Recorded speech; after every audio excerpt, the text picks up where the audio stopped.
Audio Jungle.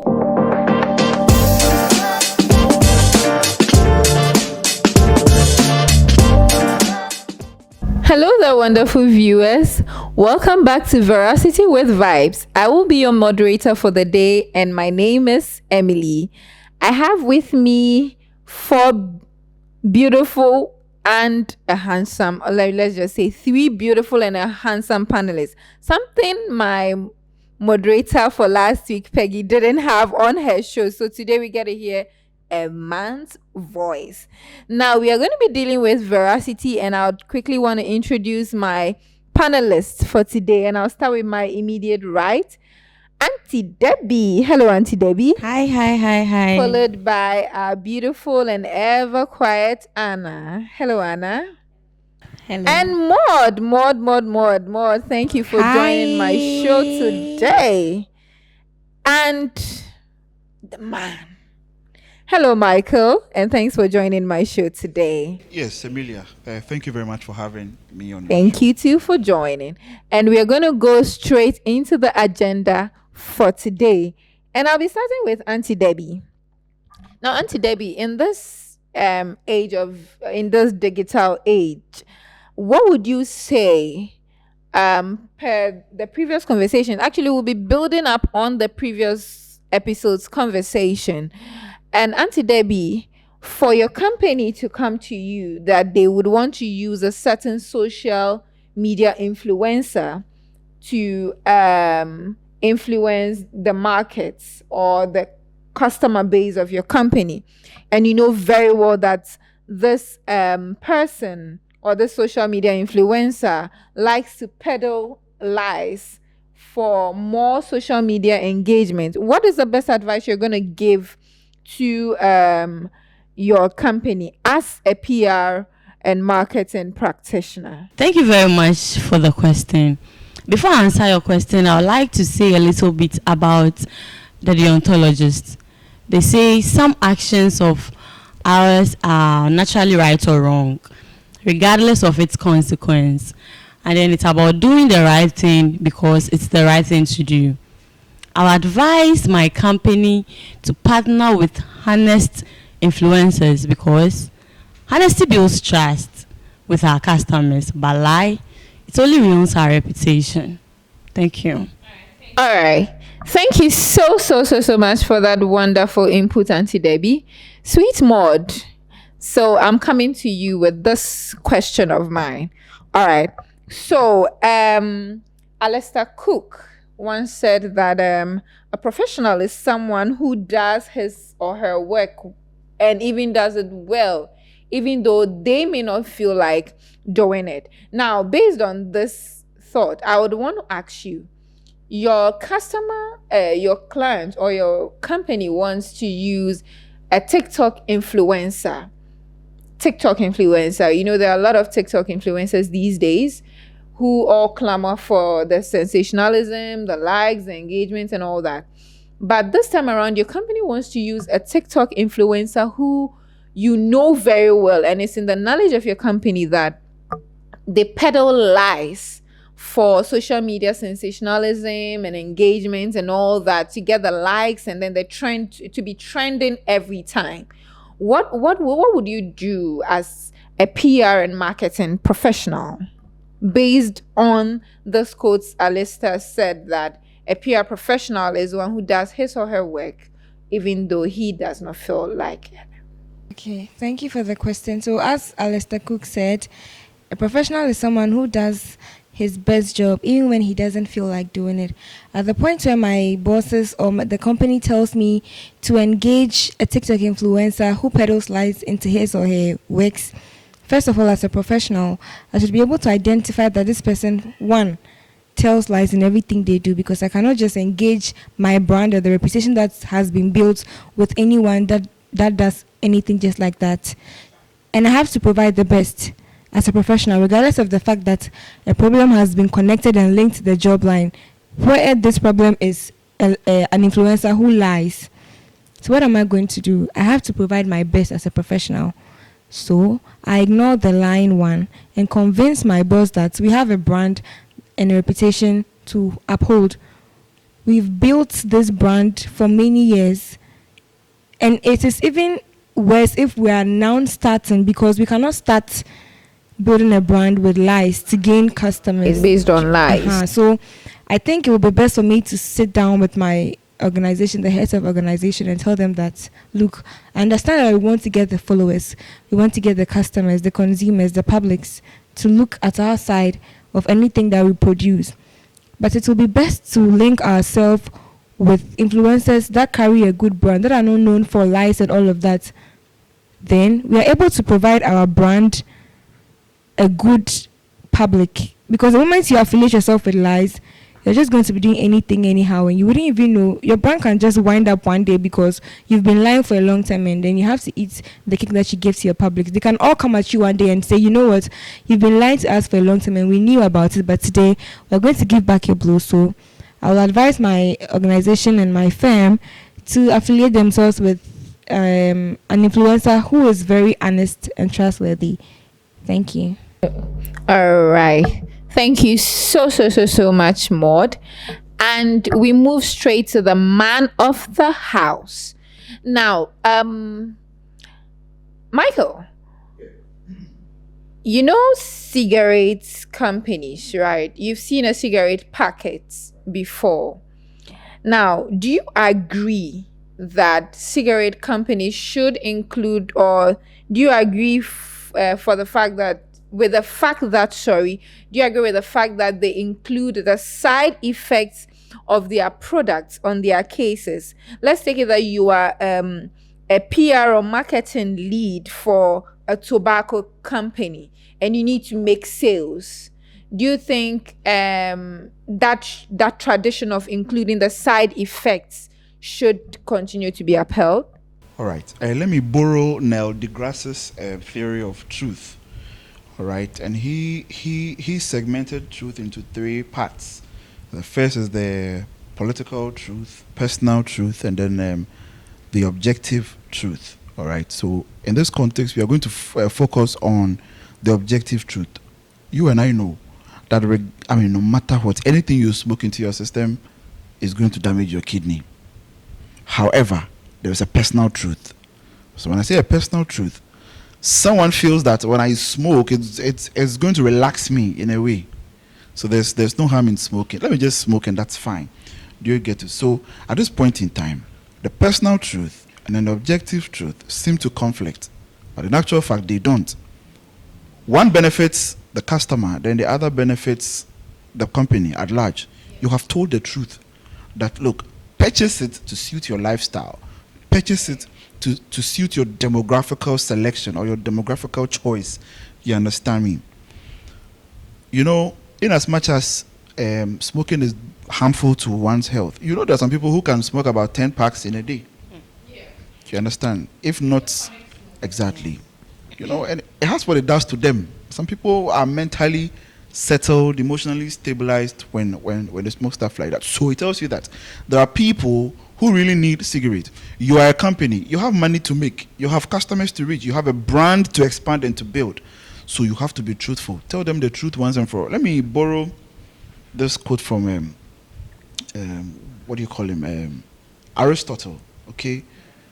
I'll paraphrase because it's quite lengthy. He said, if you say what is not, you have told a lie. But if you say what there is, you have said the truth. Do you understand me? So what is the lie? The lie is that you don't even include the fact that smoking is harmful. You don't include it on the packet or something. But what is there is actually the truth. Tell the person that this thing that I'm selling, yes, I'm selling something. But remember, it's harmful to your health. You want to buy it to suit your personal choice or your personal preference. That's fine. But there are side effects to behold. Okay. All right. Thank you so much, Michael, for that input. But I'm going to put you on the spotlight again. Now, for this scenario I'm about to give you, I would want you to help me with what the problem was and then what is the best solution. So if you could quite remember, a few years ago, the brand Blue Band had to pull down one of its ad due to it's depicting an inaccurate growth rate after consumption. It was found to be unethical in the PR world. They caused some sort of sensation or too much of a sensation that had it brought down. Now, what do you think the problem was with that advert? And what do you think the best solution should have been to that problem? There's something called verisimilitude. That says that the presence of truth must prevail in every situation. Yes, you want to sell something. You know, some of these things, they they tend to banter, or they tend to quantify certain, theory, conspiracy theories that breakfast was actually a scam.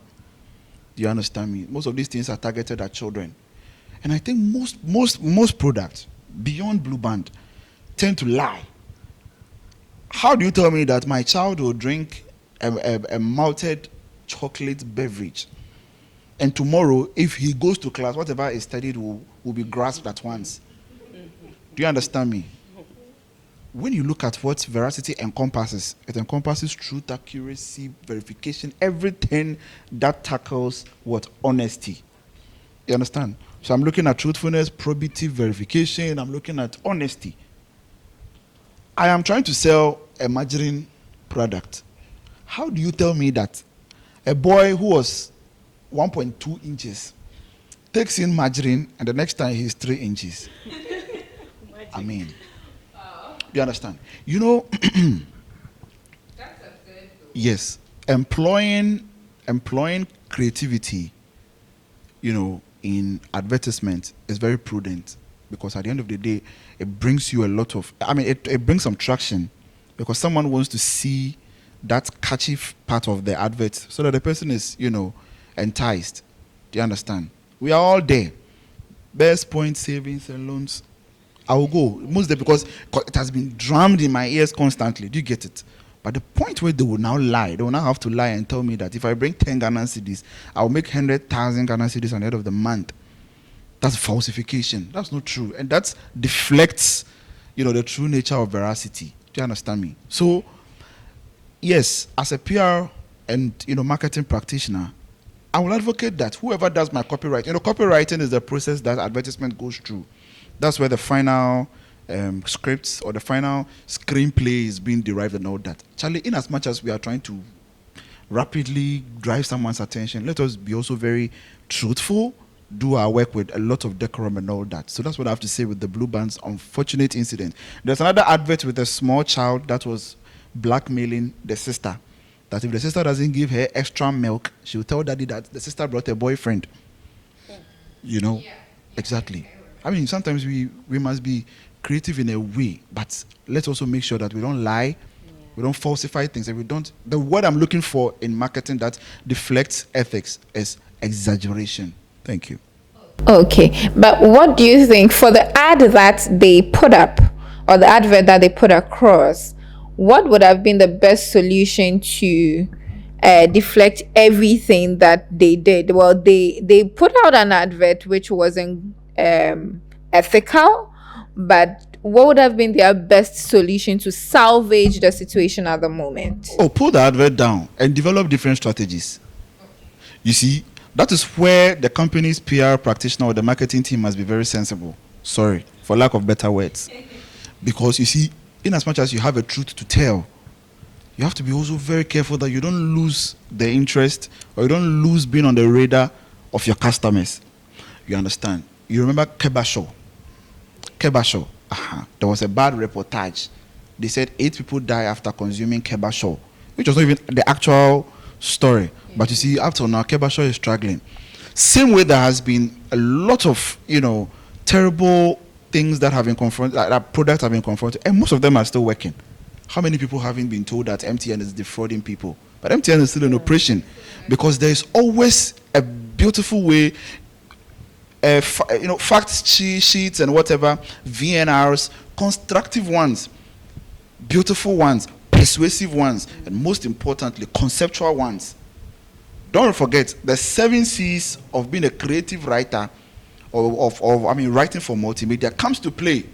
So you target the situation in a way. You have to be concise. You have to make sure it's completely covered and all that.